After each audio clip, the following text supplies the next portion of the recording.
Welcome, everyone, to our Trading a Smaller Account. I'm Connie Hill, Senior Manager, Derivatives and Trading here at Schwab. Happy to fill in for Barb Armstrong today. She is at one of our great workshops. And so if you're in the Detroit area, you're probably at the workshop. Well, hopefully you're at the workshop as opposed to our class here today. Now, how many of you have had a situation where you feel like you're stuck in a trade? Whether it's because you took a long time to get out, maybe you chose something that wasn't very liquid and so there's not that many contracts, or maybe you don't even know why it is that you're stuck. Now, I'm approaching this today because I've some things some of you have said in the chat this week indicating that you're feeling like you're stuck. So we're going to try to address that today, give you some ideas so you don't feel so stuck in trades. Now, I am joined in the chat by Brent Moores. Brent's a great friend, great golfer, and you probably don't care about the golf, but Brent and I do. In any case, I'm happy he's here. He'll help answer any questions maybe that I can't quite get to, or maybe something maybe slightly off topic. He'll have my back and help you out. I will keep my eye on the queue for questions as well. Now, let's go through some quick disclosures. Before I do, actually, I want to make sure that you know that you can follow us on X. I'm Connie Hill CS. Brent Moores is Brent Moores CS, and we'll put out little educational things we notice sometimes with charts, something that I do quite a bit. Things that we think you might find interesting and useful, we'll post out there. So if you got an account, give us a follow. We'd be happy to have you follow along. You need to know that options carry a high level of risk and are not suitable for all investors. What we discussed today is for information and education only. Don't consider it a recommendation. We will be using the Paper Money software application. This is the Thinkorswim platform you download to your computer. It's the most robust version and has a lot of nice tools for option traders. I recommend you using the Paper Money site as you get acquainted with the software and acquainted with strategies. Investing involves risk, including the loss of principal. Past performance of any security or strategy is no guarantee of future results. Now, I do want to give a quick hello to some of you here, and I love your friendly banter that goes on before the class starts. We've got John, the Noble Savage, Kevin, Doug, Villager, Ricebird, Christine, Carol, Probability Trader, and more of you out there. So happy to see you here today. I'm usually in the chat and get to visit with you a little bit. Just right off the bat, Villager's asking if we could look at some non-optionable type stuff. Actually, I've got very much option-oriented material for us here today, okay? So we may not be able to delve quite into that. But for our agenda, typically we'll take a look at what the market's doing, talk about maybe some different strategies that might be applicable based on what's going on in the market. Always do some new examples. In fact, I have so many examples, probably more than we're going to be able to get to today.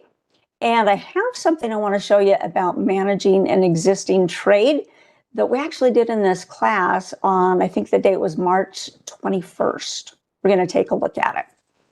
All right. In this class, we have certain rules. This class is based on the concept that you're maybe just using a small portion of your portfolio for active trading or option trading, or maybe you have a smaller account, you're trying to grow that account, but you know your funds are limited. So we start out with a $20,000 account. Maximum position size is $5,000. Maximum trade risk, which is really what we're going to focus a lot on here today, is between $400 and $500. We'll look at short to intermediate time frames, and we'll go both bullish and bearish. Now, in our current environment, man, you've got to know some ways to trade to the bearish side. So bullish strategies that we frequently will talk about are listed there. You're probably familiar with them as Barb goes through those. And then bearish strategies, we'll look at long puts, long put verticals, short call verticals. Some of those we'll be focusing on here today. At times, we'll get into things like iron condors and calendars that are a little bit neutral markets oriented. But those are essentially the strategies that we're going to work with in this class. So some of them I would say aren't necessarily beginner strategies, but they're certainly strategies after you learn the basics of calls and puts that you can start putting some of these together. Now let's go out, let's go see what's going on in Thinkorswim. Got us starting out here in a VIX chart, and this is a 2-year VIX chart so that you have some perspective. of what's been going on. Now, quite honestly, we've had low volatility for most of this period of time. Okay, of course, then we've also had some bullish markets. But down here, we're seeing, okay, the volatility levels, the concern, the fear factor in the market had been relatively low. And then we had one day in August that really just volatility shot through the roof. And that had to do with the unwinding of the carry trade and some things that were going on overseas. One big day of a spike and then a drop. And then recently, we've been getting into these high areas again. All right, so you can see this week, yeah, we spiked again when the market sold off on Tuesday. And kind of where it's sitting right now, we just kind of are zooming in at 3 months, still in pretty high territory. What does that mean for you? It means expect a lot of movement in the market, especially with stocks that are more volatile than others. Expect option premiums to be more expensive. Now that can be to our benefit or could hinder us depending on what strategy we choose. Because volatility has been so high, typically we're going to steer you towards selling something, whether you sell credit spreads or at least you have a debit spread where you're selling some of that premium and taking advantage of that. Because if you just buy an option and it's super expensive, then you need the stock to move even more. Okay, so we're going to focus on a lot of different spread strategies today. Can I make the TNX and the VIX come down? I do not possess those secret powers, Carol. Wish that I could do some of that. But we're going to work with it. In fact, some traders, when they get really comfortable with the market, like volatility. I mean, some of them are giddy right now. They're like, oh, it's volatile. This is great. All right. Let's look at the SPX. I imagine you guys know what it has been looking like. A little bit of a busy chart because I've got a Fibonacci on here as well for a little bit longer duration time frame. But essentially, this red line is a 30-period moving average, been headed down. Blue line here is a 10-period moving average, been headed down. And then, of course, here was our big rally that we had here. I said Tuesday, maybe it was on Wednesday that we had the big rally. Because that would be Wednesday, Thursday, and then what's going on today. And today it's been up a little bit, down a little bit. We'll see where it really settles. But overall, you look at this and you go, we don't have a higher high yet. We don't have a higher low. Today, actually, if it were to bounce and go up and go beyond yesterday's price activity, maybe we would say we have a higher low. Even maybe yesterday's long shadow down here at this diagonal support, and also kind of down here near this support level, or this Fibonacci rather, at 50%. We may be starting to see a little bit of a turnaround, but many people might want to wait for some confirmation. They might want to wait for a higher high and a higher low. And some people might want to wait for 2 higher highs and 2 higher lows, depending on how much confirmation they'd like to see. So primarily, most of our focus today is going to be put on bearish. Now, let me show you real quick here. I'm going to step out maybe about to a 2-year weekly on this because I want you to see the Fibonacci's. Now, many of you may or may not be familiar with Fibonacci's. We're not going to look at them super close today. But a Fibonacci is essentially ratios that follow a pattern. And many times we'll see it in stock or index charts. It's something that comes from the 1500s and from a mathematician. I think he was Italian, Mr. Fibonacci. In any case, they're ratios that are observed all over the universe. They're in sunflowers. They're in our own thumbnails, or thumbprints, I should say, not our nails, our thumbprints. In any case, what's interesting is we'll notice many times indexes will go back to some of these levels. And so what I did is I just did a Fibonacci retracement from this top price up here of 61.47. And I came all the way down to the bottom of a move. And when you're doing a Fibonacci, you're looking for a move. You're measuring up. You've got to have a top. You've got to have a distinct bottom. So to have a bottom, we've got to have a bounce. To have a top, we have to have a high and coming down off that high. So if you can see my mouse here, kind of through this period of time, these are just candles going up, up, up. There's no necessarily a peak throughout this period of time until the price action got to about here, and it did top out and it did bounce down. What does that mean for us? Well, the only thing that I like to point out is this week, it pulled back to this 38.2 retracement level. Sometimes that's an area where markets or stocks will bounce. It came down here to this long diagonal support here that's fairly old. I'd have to go back further to show you where that starts. And when you see things maybe are bouncing at an area of support, if there's like 2 areas or 3 areas there, then that kind of builds a stronger case for it. That could end up being some support here. All right. Let's start as we examine some trades. I want to show you a trade that we put on in this class about 3 weeks ago when I was covering for Barb, and we're gonna come back here. Let's just kind of look at the last 3 months. This is Amazon. Simpler chart. We're just looking at the moving averages here, and we put on the trade this day. It was Amazon had run up, didn't get very high, bounced down off the 30-day moving average, crossed down below the 10, and we said, great, we'll use that for our bearish entry. And what did the stock do? Well, it did. It went bearish, bearish, bearish on us. Fabulous. However, I want to show you. I'm going to come over to the monitor tab. We'll see our trade. When we got into this trade, it was a credit spread, a short call vertical. We collected 69 cents on it. Right now, it's worth 7 cents. It has 6 days before it expires. Okay. Talked a little bit about being stuck in trades. This is one, if I'm not teaching that class, I kind of forget about to follow up on those trades, but on this one with Amazon, I'm looking at it, I'm like, why are we still in there? And this is one thing I wanted to show you. Amazon's pretty liquid. However, should we even be in this trade anymore? Is it worth it to sacrifice 7 cents more profit and have a risk of, maybe going from a max, close to a max gain to a max loss, right? Sometimes things will be at a place you're going, oh, it's obvious it's not going to go there. We don't know it's not going to go there, right? And you only have to experience this as a time or two.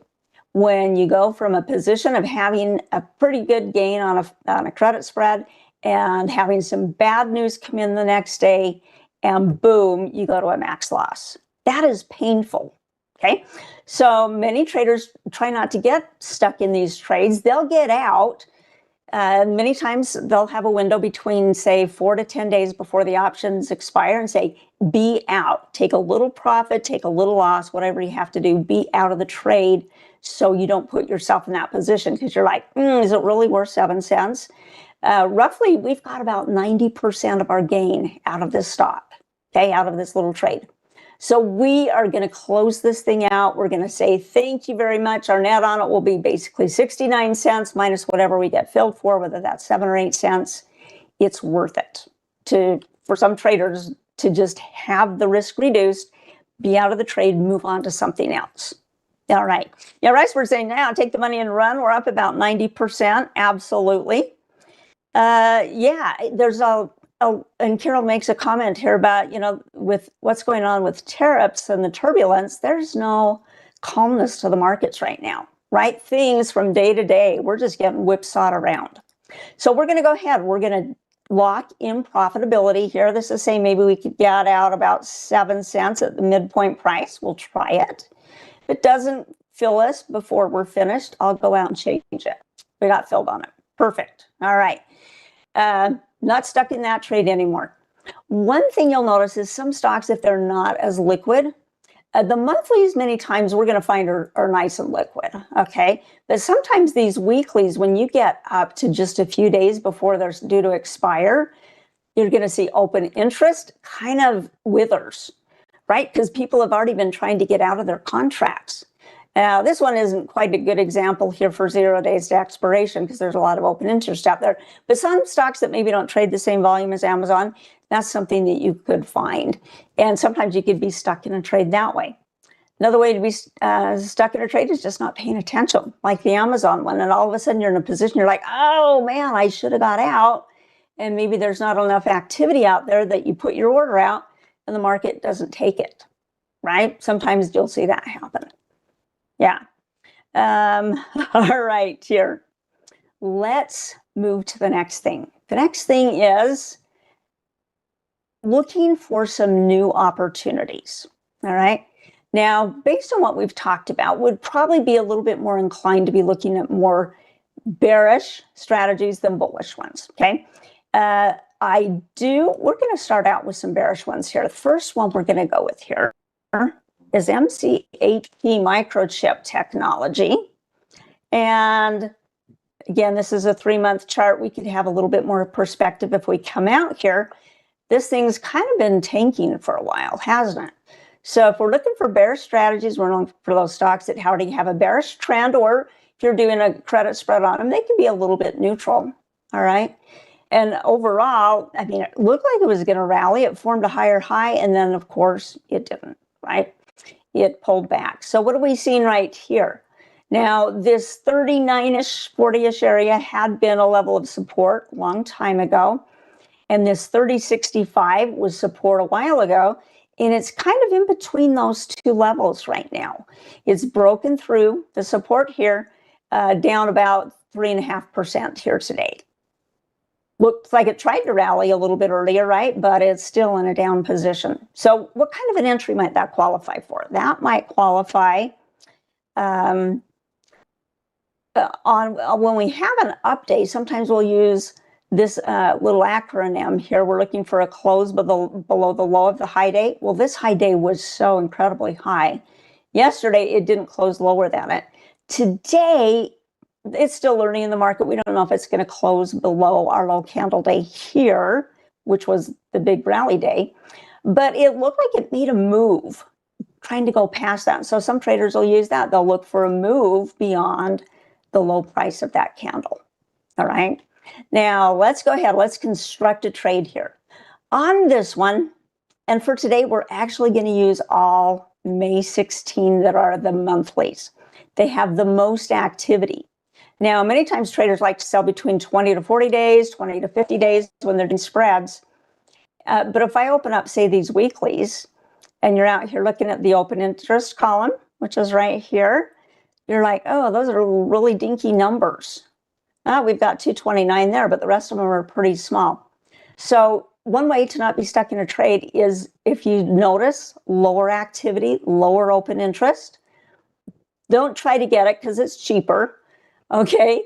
Work where there is a lot of open interest. Okay. That is one of the best ways to not be stuck. Okay. So for all our trades today, I looked at some of the weeklies and was tempted with them, but we're going to go with the May 16th. Now, in this scenario, you know, we might say, well, okay, Connie, you said to sell some premium. We could sell premium by doing a credit spread. We could sell premium by constructing a debit spread. And, you know, you're kind of wondering, well, what is best out of those two? And I think it actually has more to do with what do you expect the stock to do? We've been seeing some volatile times, so the premiums are juicier. But you might look at some of the price patterns and go, I don't know if it's going to move that much. Like if we come back here, you might be saying, I don't know if it's going to move that much or not. In this case, we're going to put together a short call vertical. Okay, let's see if these strikes still work out. This is what I was looking at a little bit earlier here today. We were looking at the 42.50, which would be right here, about a 34 delta, and just going to the 45. So having a $2.50 wide spread here. Let's go ahead and hit sell. I'm up here to vertical. And looks like it went the wrong way. So we'll get a sell vertical. Here we go. And I'm just going to click on the lock so it quits fluctuating so we can do something. So we've got our technical analysis done. We did our market analysis to determine should we look for bulls or bears. And now it's like, okay, can we put together something that we'll be happy with, that we like the return?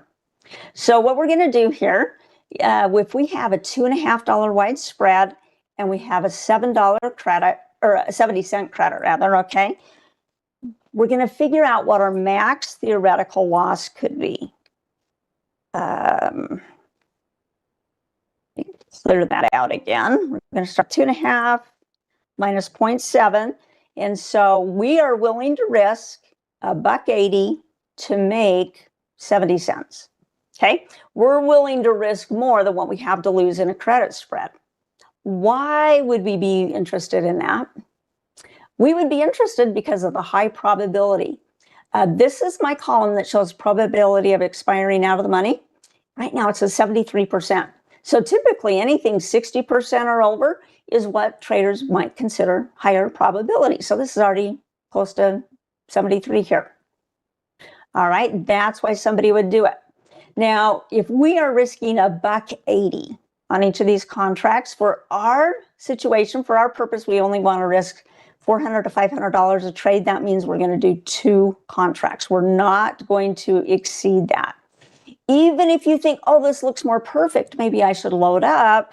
No, don't do it. Don't be tempted, okay? And what we're going to do here, we're going to put in a potential exit order, an order that says we're willing to get out of the trade when we get a chunk, okay? When we get a chunk of that 70 cents. We're not going to hang around like Amazon did, because quite honestly, we probably could have got out at an even nicer price, when the stock was here or here, okay? That's Microchip. Let me go back to Amazon real quick. That was our example we were looking at, right? We probably could have got out even a more favorable point than what we got out today. While it was down here, much, much lower. Maybe we could have bought it back for 2 cents or 3 cents. Okay. I don't know if that's absolutely the case, but theoretically, that's what we're looking at. All right. So we come back to our microchip, and first trigger sequential. We're going to create an opposite order. For you, a big chunk might be different. For Carol, it might be 60%. For Frankie, maybe Frankie likes 80%.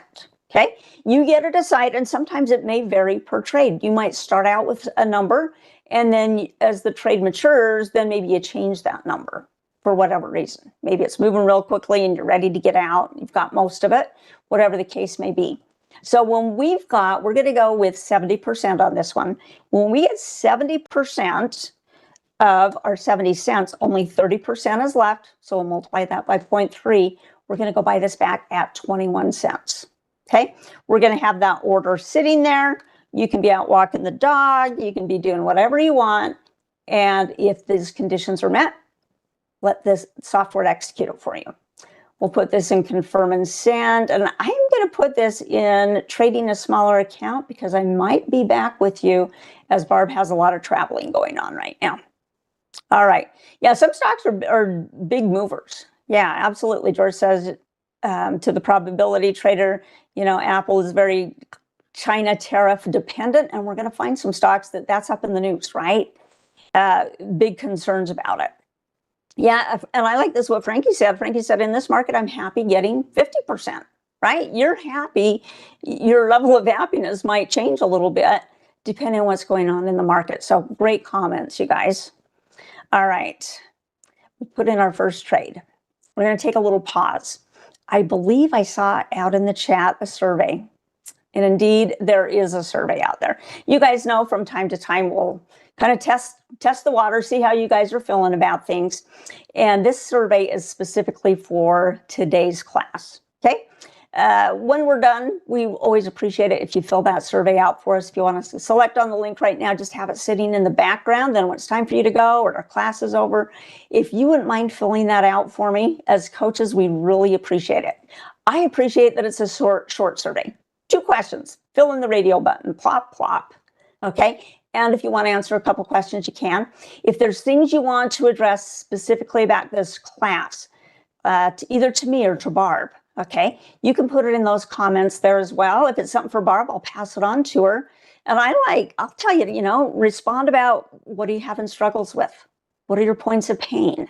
Today, the point of pain is trying not to get stuck in a trade, right?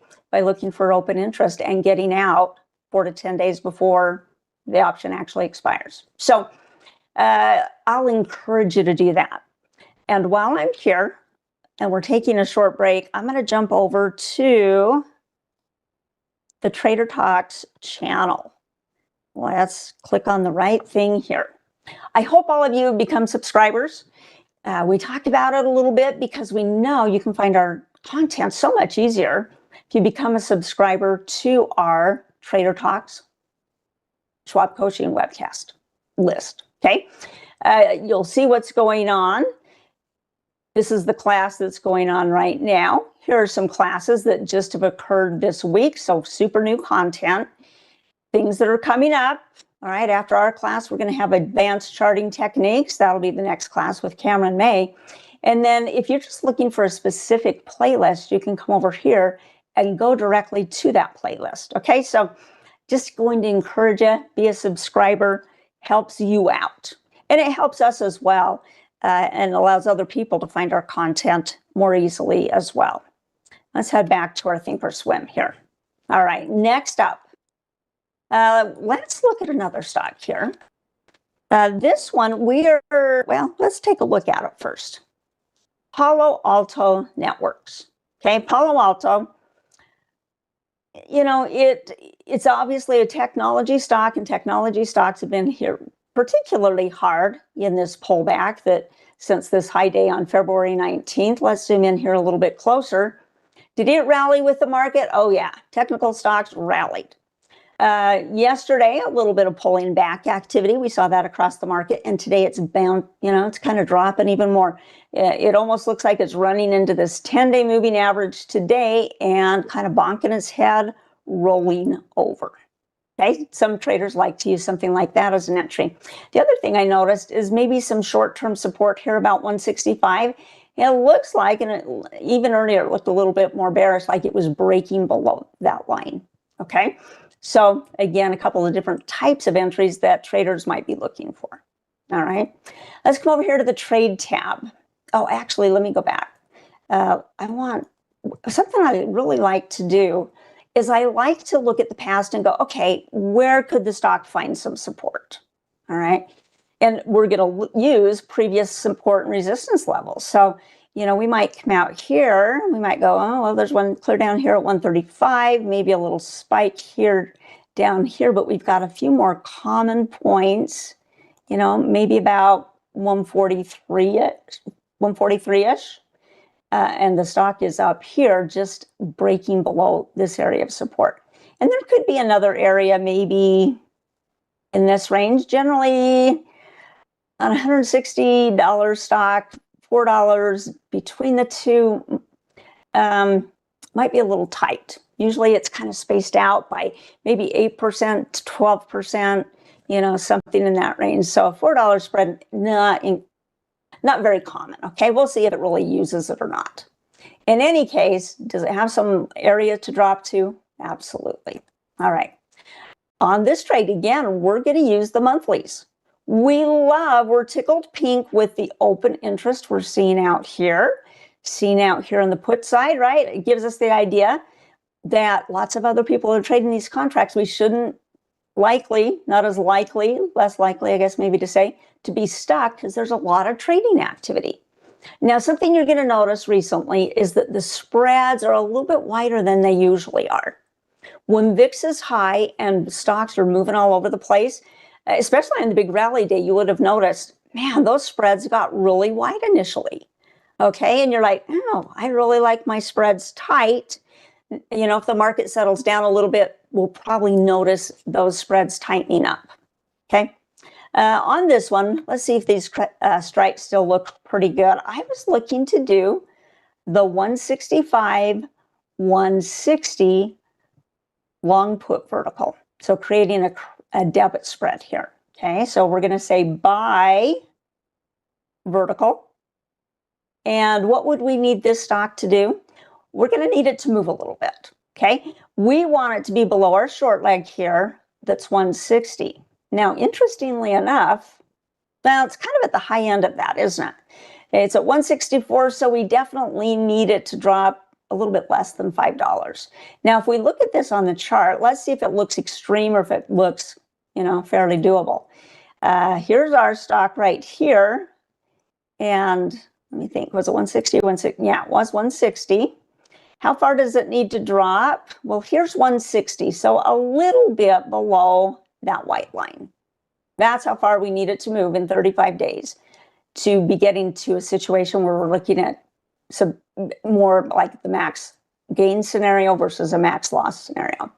So in this one, what we're willing to risk is 205 to make the difference between 5 minus 205, which should be what? That should be about 295. Okay. So clearly on this one, we are risking less than what we have to gain, which will put us, if we were to run the return on it, it's going to be a little bit over 100%. Initially, when I ran it, the numbers were a little bit different. It's actually a little juicier now. It would be over 100%. But again, we'll target to get the majority.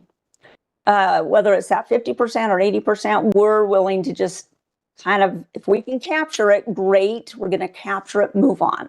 Because things change very quickly in the market. This one is less, I was going to say, it's a little bit more aggressive than the previous one, right? The previous one was a credit spread. We just needed it to stay below the short strike. In this case, we actually need the stock to drop a little bit for us. All right. So we can do 2 contracts here as well. That would give us risk of $410. So we'll put in for a couple of contracts here. Let's do a first trigger sequential. Let's create an opposite order. And we're going to base this exit order on profit as well. Now, if you said, well, we've got, $5 minus 205 is 295. That's what our max theoretical gain could be. I don't want to say how greedy do we want to be, but where would you be content to get most of it? Would you be content at 70%? In today's market, yeah, you might be content at 50%, especially if it executes for you in a short period of time. You're like, great, let's take it. So for this one, we're going to do 60%. If we can get 60% of that 295, we'll be happy campers. Okay, so I'm going to multiply that by 0.6. That's going to give us a value that I'm going to write down here of 177. Okay, that is our max. What are we going to call that? That's what we're wanting. Okay, we're wanting to capture that 60%. And let me make sure I did that math right. Okay, I think it's going to be 177, but let me do it again. So we're going to have 2.95 times 0.6. Oh, that's not right. Okay, that's cleared out again. We'll try it one more time. 2.95 times 0.6. Okay, just the 177. We're going to add 177 to our 205, and that's where we would want to get out. Okay, so that's going to be what? 392. So we're just going to put it in here. 392 is where we would be satisfied to get out. Hopefully it does it soon.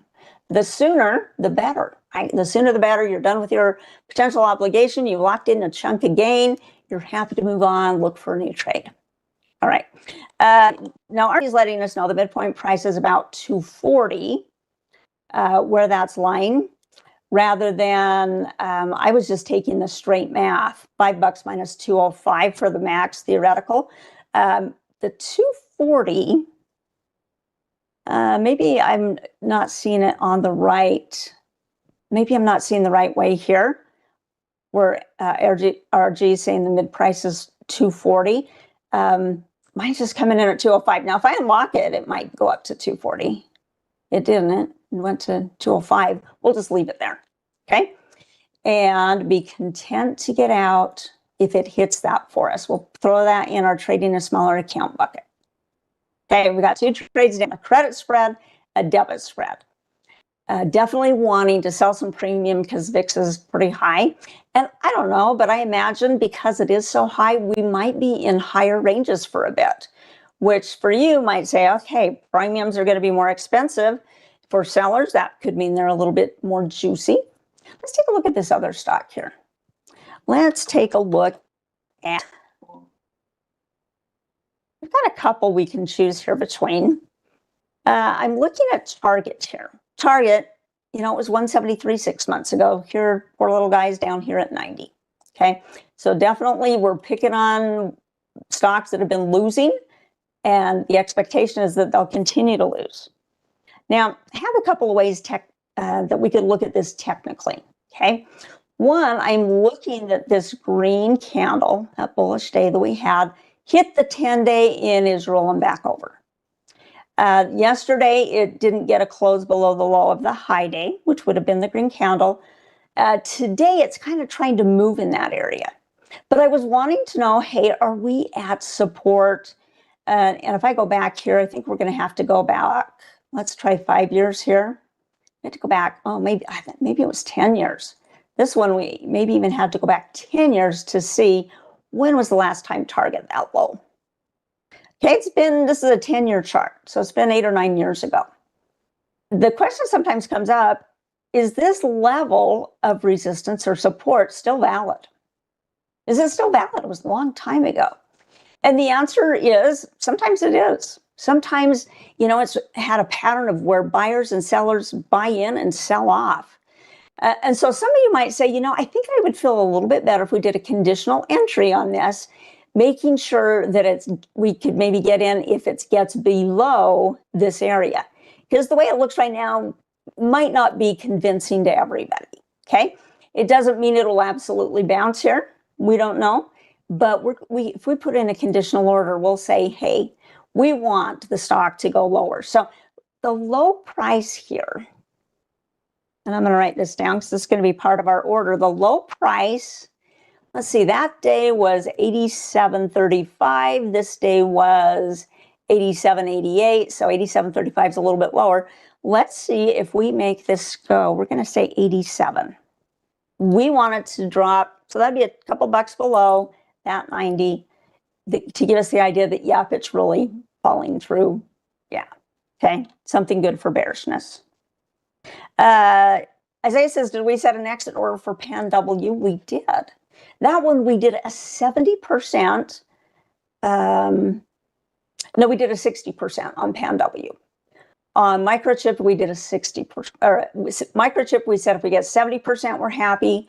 With PanW, we said if we get 60%, we're going to be happy. Okay, so here's target. And again, we're just going to focus on these monthlies. That's where the liquidity is. We see thousands of contracts. We don't want to be stuck. And if we go sorting out here, great. We see that kind of liquidity we're looking for here. Now, on this one, I was looking to do the 90.85. Okay, this spread here. 90s really are at the money, but we're going to say we need it to move down, right? So it's going to have to meet a condition before we actually get into this. Okay, so right now, saying 195 is probably going to be a different price when we actually get into it, right? If we're expecting, hey, we don't want to get in until we get a couple more bucks. So that this debit probably is likely to go up, right? Because when puts go up in value, when the price of the stock drops, and we don't know what exactly it would be that day, but we're going to put it in here as a market order. And we're going to do 2 contracts here. Let's create the opposite order here first. After we do first trigger sequential, now we'll create our opposite order. But let's put the condition on here. Okay, we're going to click on the little gear. This gives us our order rules box here, and we can put in whatever condition we want. So we're going to say we need target to be less than or equal to, we're going to just go straight 87. If you wanted to put pennies on it, obviously you could. We'll just go at the straight 87 and make sure down here that we've got our arrow going the right way. This is actually says greater than 87. We want it to be less than, so I should have just left it alone. Less than or equal to 87. We'll go ahead and hit save. We don't know what the price of that would be at this point. Now, I was going to show you something, and now I'm remembering it is not available in my particular demo account. This is something I actually would like to share with you how to do this, which is how to create a dynamic order that it will calculate for you how much after we get filled that we'd put our target for, okay? So actually, I'm going to take this back. We're going to say it's just going to be a single order. We're going to just process it. And then after we know what we get filled at, if we do get filled, then I'll go in and I'll put in that exit order and we'll target 70%. We get 70% of whatever we get filled at, that's where we would be happy to get out. But for right now, we're going to submit it without that opposite order. Does that make sense, everybody? Let's see here. Carol says, I'd like to see the VIX be below 40. You never thought you'd be happy to say that before. That's all right. Tyler has a comment there about how the playlist is constructed, and I will look at your comment later and see if it's some information that maybe I can pass on. Okay. Any questions with any of the trades that we were looking at here today or our Amazon order? Do you feel like you know what you need to know to not be stuck in a trade? Okay, the biggest thing, look for liquidity. Look to get out 4 to 10 days. If not sooner, then kind of the 4 to 10 days is kind of like, that's your exit window. If you're not out already, find a point to get out so that you're not having the open interest dry up on you, right? If there's only 10 contracts out there, it's going to be a little hard for you to unwind that trade. And the market maker can kind of spread things out on you, make it a little difficult for you to be able to exit the order as well. All right. On a target, Kurt's saying, hey, did we do that for a good till cancel or just a day order? You may have saved me here, Kurt. Let's do we got filled on it. No, we didn't get filled on it. I clicked the wrong one. Working orders. Here's our target. And it was set for a day order. Thank you. You saved me. Good till cancel. We don't know when or if that would happen. So thank you very much, Kurt. You saved me from myself. Appreciate that. All right. Now, for you that are learning these strategies and learning how to build up a smaller account, I've tried to focus on some areas that I think might help you here today.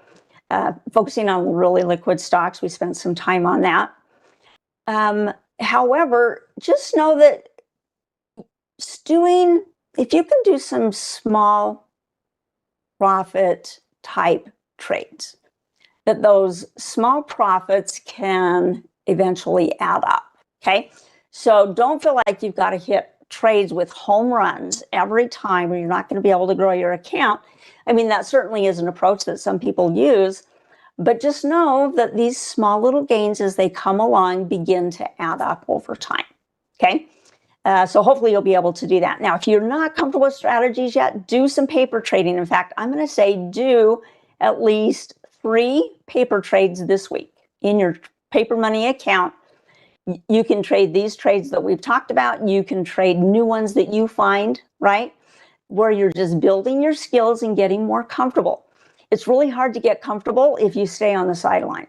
Some people say, oh, I'm afraid to trade in my paper money account. And I say, oh, no, don't be afraid to trade in it. Okay. That's where we want to make mistakes. That's exactly where we want to learn lessons without hampering our live accounts. Okay. So I'm going to challenge you to try to get in 3 if you haven't this next week. Now, as we wrap things up here, number 1, if you will fill out that survey for us, we always appreciate the time you take to do that. I'll read everything you read or everything you write, I will read, and I'll pass on anything to Barb that I think might be helpful from your feedback here today that might be useful for her to incorporate in a future class as well. Now, coming up next, I forgot to see who's coming up next. No, we did talk about it. It's going to be advanced trading techniques. All right, we did see that out on the subscribe page. All right, so subscribe, follow us, give us a little feedback here today. Appreciate your attention and your comments here today. Brent, thank you so much for helping us in the chat. We had a pretty active chat here today, and we'll start our next class right at the top of the hour. All right, we'll see you soon. Bye-bye.